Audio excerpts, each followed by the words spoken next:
She still has every message. All of them.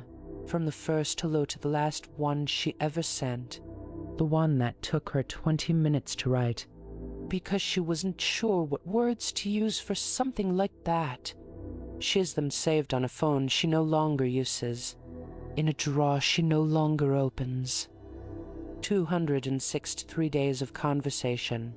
Morning greetings. Late night check-ins. Plans for the future. Private jokes that made no sense to anyone else. 8 months of a relationship that felt more real than anything she'd experienced in years. And at the end of it, she had lost 47,000, and the person she'd lost it for had never existed at all. This is what a romance scan looks like from the inside. Not from a distance, not from a news headline, but from inside the months that felt ordinary and warm and real. We're telling this story not to expose her.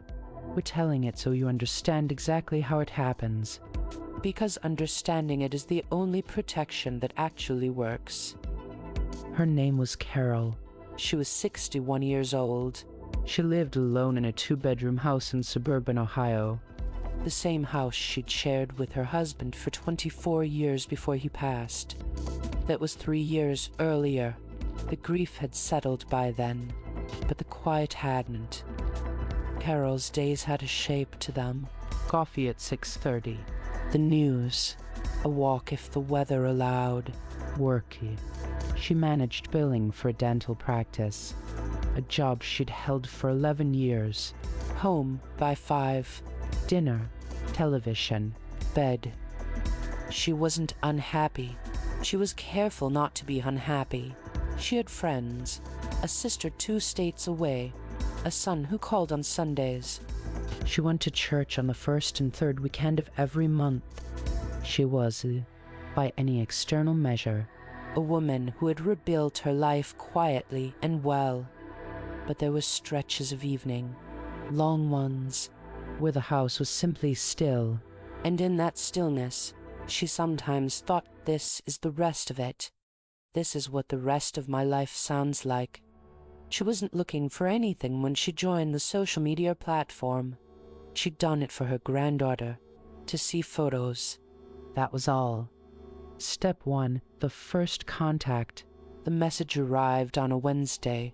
A man named Daniel. His profile said he was 64, a civil engineer, recently widowed, working on a long-term infrastructure project in Scotland. His photo showed a man with grey at his temples, standing in front of what looked like a harbour. He looked like someone's kind neighbour.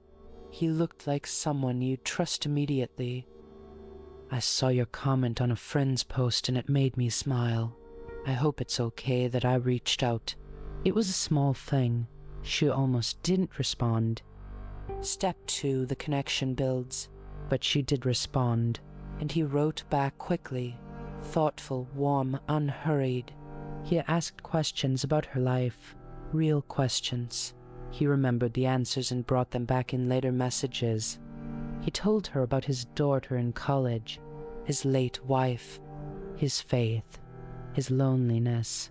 He said things like, I think about you more than I should. Is that strange to admit? It wasn't strange. It felt like honesty. Within 2 weeks, they had moved texting. Within 3, they were talking every day. Step 3, trust becomes routine. He was the first thing she thought about when she woke up. His good morning message was already there, sent from Scotland at what would have been 2 a.m. his time. She noticed that. She thought he thinks of me before he sleeps. He knew her coffee order. He knew the name of her late husband. He knew she worried about her son's marriage, and that she kept a photo of her mother on the kitchen windowsill. He knew all of this because she'd told him, and he'd kept every word. Step 4, dependency. By month 2, a day without hearing from him felt wrong. Not dramatic, just off balance. The way a Tuesday feels when Monday was a holiday.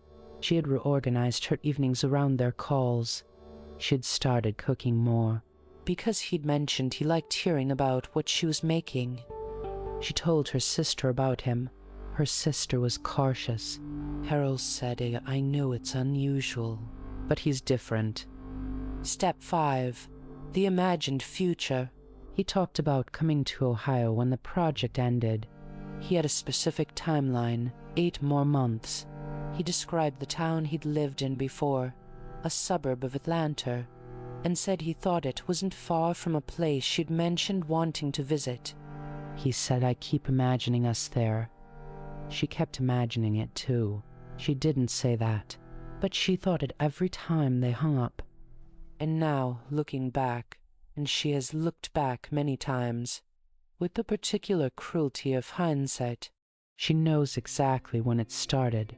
It was in the 3rd week when he mentioned, just once, that the bank transfer for his equipment had been delayed by a British regulatory hold. He didn't ask for anything. He just mentioned it and moved on. She didn't think about it at the time. It seemed like ordinary conversation. It was a detail, nothing more, but it was the first thread of the pattern, placed there not for now, but for later. When later came, it would feel familiar, and familiar is the same as safe. Step 6. The first task. It was month 4 when he first asked for money. He'd been careful about it. The build-up was gradual, a mention here, a worry there, the sense of a man embarrassed to be in a difficult situation.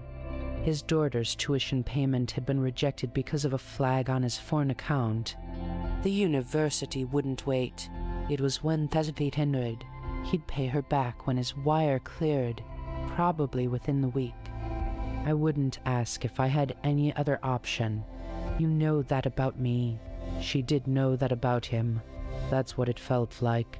She sent 1,800 via wire transfer. She told herself it was a loan. Step 7. The hesitation. A few days later, her son called on a Sunday. She didn't tell him about the transfer. She wasn't sure why. Something about it felt like it needed protecting. Like telling someone too soon might make it smaller than it was. Or maybe she already sensed, somewhere beneath the warmth, that it wouldn't land well. That Sunday night, she sat with her phone in her lap for a long time. Then Daniel called, and his voice was the same as it always was, and the feeling passed. Step 8. The justification.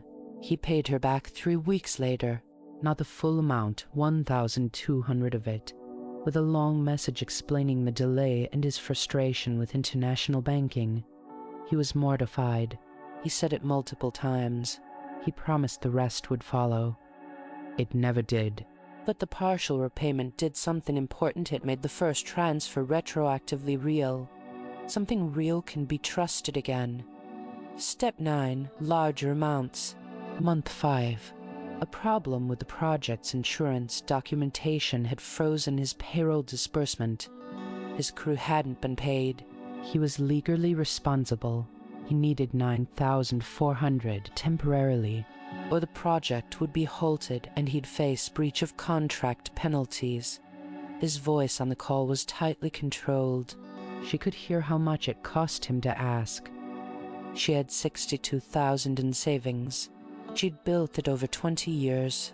It was her security, for medical emergencies, for helping her son if he needed it, for the eventual repairs the house would require. She'd always been careful with it. She was careful now, too. She told herself careful means thinking clearly, and thinking clearly. She could see that Daniel was in genuine distress, and that the money was temporary, and that she had it to give. She sent 9,400. Step 10. The urgency builds. After that, the requests came faster. Not dramatically, not suddenly, but consistently. Each one carried its own logic. A customs clearance fee 3,200. A medical expense, after a minor accident on site, 4,800. A lawyer's retainer for a contract dispute, 6,500. a missed insurance payment that threatened to void the entire project 8,100. Each time, he promised repayment. Each time, he explained why the previous repayment had been delayed. Each time, he said how sorry he was. And each time, this is the part that's hard to explain from the outside. The explanation made sense, not because she was naive, but because she already trusted the man giving it. You don't fact-check people you love. You accept what they tell you because the alternative, that they are lying, is a thought so painful it's easier not to think it. But something was shifting, not loudly, not suddenly, more like the way a room changes temperature when the sun moves. You don't notice the change, just that at some point you are cold. Here is the question that sits in the middle of this story, and that she couldn't answer then and still finds difficult now. At what point does trust become a trap? And when you're inside it, is there a difference? Step 11, the total. By the 8th month, she had sent 47,000. She had 15,000 left in savings. She had not told her son. She had not told her sister, not the full truth.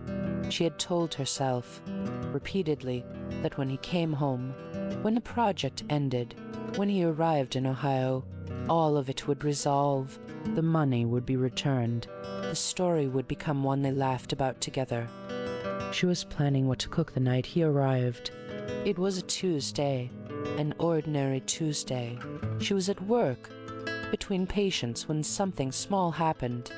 Something she hadn't planned for, and that he couldn't have planned against. A colleague had forwarded her an article, a news piece about romance fraud targeting widows and widowers. The article described the profile of a typical scammer widowed. Foreign project, gradual requests for money, always a reason it couldn't wait. She read it at her desk, and something in her chest became very still. That evening, she didn't text him first. She waited. He texted at his usual time, and she watched the message come in without answering. Then she opened their conversation thread and she read back, months of it, from the beginning. She read it as a stranger might. She read it looking for patterns. She called him. He picked up on the second ring, the way he always did. His voice was warm. He asked how her day was. She said, "Are you really who you say you are?" There was a pause, maybe half a second, and then he laughed. A soft, slightly hurt laugh. He said to Carol, "Where is this coming from?" He said her question made him sad. He said he understood why people became paranoid in the internet age, but that she knew him. They had talked for 8 months. Did she really think he would do something like that to her? He said, "You made me feel alive again, after everything. Don't do this to what we have." She apologized. She apologized to him. And then she sent 3,100 more, because he'd mentioned a port clearance fee at the end of the call, and because she was ashamed for having doubted him, and because 3,100 felt small now compared to what she'd already given, and because she needed to believe that the man she'd given the other 47,000 to was real. The message arrived on a Friday morning. It said the project was complete, that he was at the airport, that his flight boarded in 4 hours. She sat down at her kitchen table with her coffee going cold in her hands. She read the message 4 times. Her flight information, his arrival time at Columbus, a terminal number. She wrote back, "I'll be there." She started making a list of things to do before she left for the airport. She thought about what to wear. She thought about whether to bring flowers. Then the second message came. There was a problem at customs, an undeclared item in his baggage, a piece of project equipment he'd forgotten to declare. The customs fee was 6,200. It had to be paid before they would release him. The flight would be missed. He would be detained, unless... She set the phone down on the table. She set it down carefully, like it was something that might break, and she sat there with her hands flat on the tabletop. Her breathing changed, something in the chest, something that wasn't quite breathing at all. She stayed like that for a long time, long enough that the coffee went completely cold, long enough that the morning light moved across the table and onto the floor. She did not send the 6,200. She already knew. She had known, in some part of herself, for a long time. And not knowing it, choosing not to know it, had cost her 50,100. She reported it that afternoon. A detective from the Financial Crimes Unit took her statement. He was kind and professional and had heard versions of this story many times. He told her the account the money had been sent to had been traced through 3 countries. He told her the photo in Daniel's profile had been taken from a construction company's website in Norway. He told her recovery was unlikely. $50,100. Gone. Her savings, what remained of it, was 11,900. She called her son that night. She told him everything. He was quiet for a long time. Then he said, carefully, that he wished she had told him sooner, that he wasn't angry, that he just wished she had told him. She said she knew. The hardest part wasn't the money. She wants people to understand that. The hardest part was the loss of something she hadn't expected to find again. The morning messages. The voice that knew her. The future she had been quietly, carefully, allowing herself to want. None of that had been real, and yet, and this is the thing that doesn't resolve neatly, the feeling had been real. The comfort had been real. She was not wrong to feel it. She was deceived into feeling it. Those are not the same thing, and people sometimes treat them as if they are. She went back to work the following Monday. She drove the same route. She made the same coffee. The house was the same as it had always been, except now she knew what it could cost her to let it be quiet and to reach for something in the quiet. There's a version of this story that ends with a lesson about online safety, about verification, about never wiring money to someone you haven't met in person. Those lessons are true. They matter. We will get to them. But before we do, we want to sit with something more uncomfortable. Carol was not a reckless woman. She was not lonely in a desperate, obvious way. She was not someone who'd never heard of scams. She was, by any reasonable standard, a careful and intelligent person who had spent 60 years making good decisions. The same qualities that made her a good mother, a good employee, a good friend. Her empathy, her loyalty, her willingness to believe in people were exactly what the person on the other end of that phone was trained to find and use. Romance scams in the United States cost victims over $1.1 billion in a single year.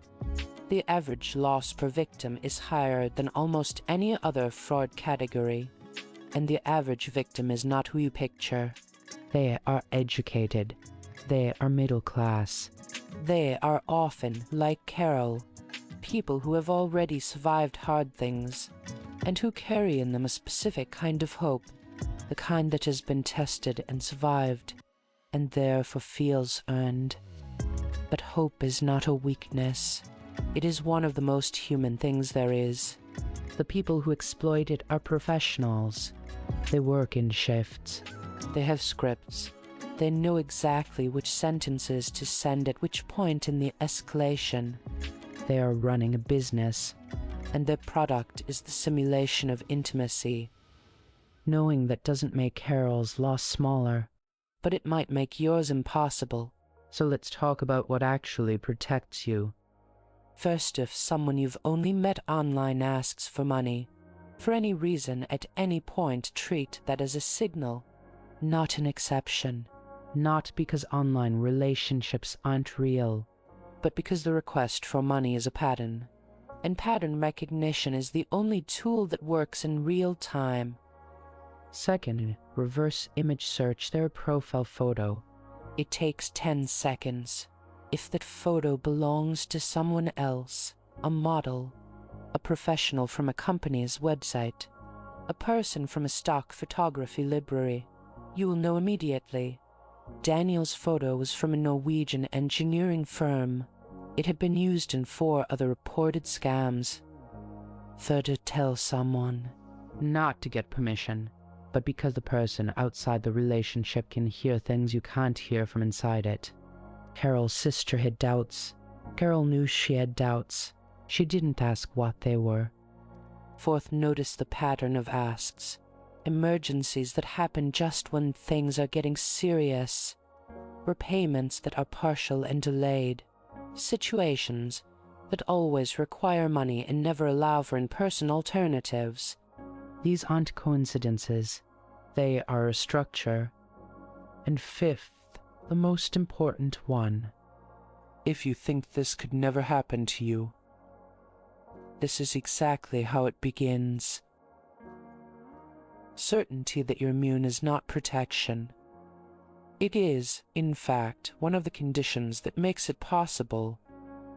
The people in Carol's story, the people in every story on this channel, were not foolish. They were human. The scam was designed for humans. Carol still has the phone. She doesn't know why she kept it. Maybe because deleting it would feel like deleting 8 months of her life, and whatever else those months were, they were hers. She felt things in them. Real things.